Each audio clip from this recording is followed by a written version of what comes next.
Gandang araw mga kabakyard. Ag-aadobo tayo ngayon ng pusit. Ayan yung mga gagamitin natin. Meron tayong pusit. Ayan. Nabili natin sa palengke.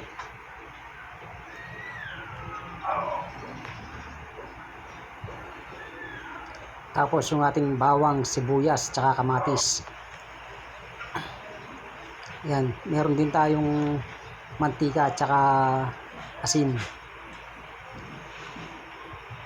Pagigisa na tayo mga kabakyard.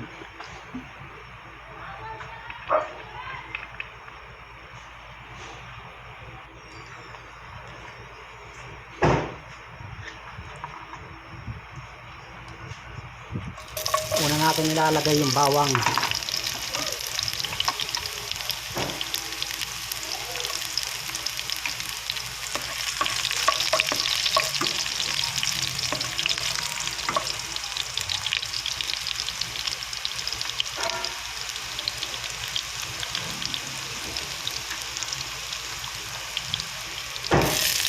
Tapos yung ating sibuyas. Hintayin lang natin silang mag golden brown para lumabas yung lasa ng mga linagay nating aromatic.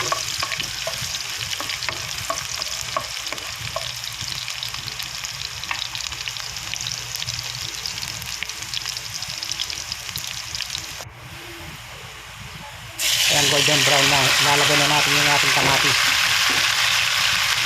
Hintayin din natin madurog yung ating mga kamatis.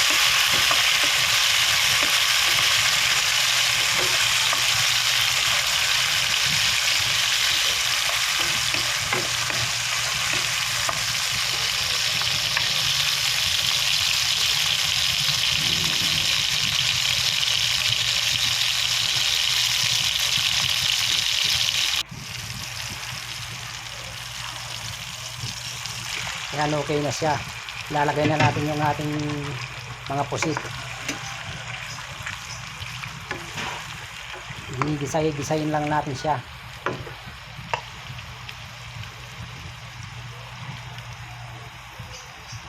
Tapos maglalagay na tayo ng asin para magkalasa na yung ating linuluto.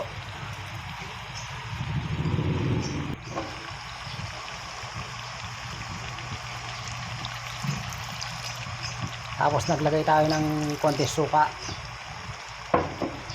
pampaasim natin.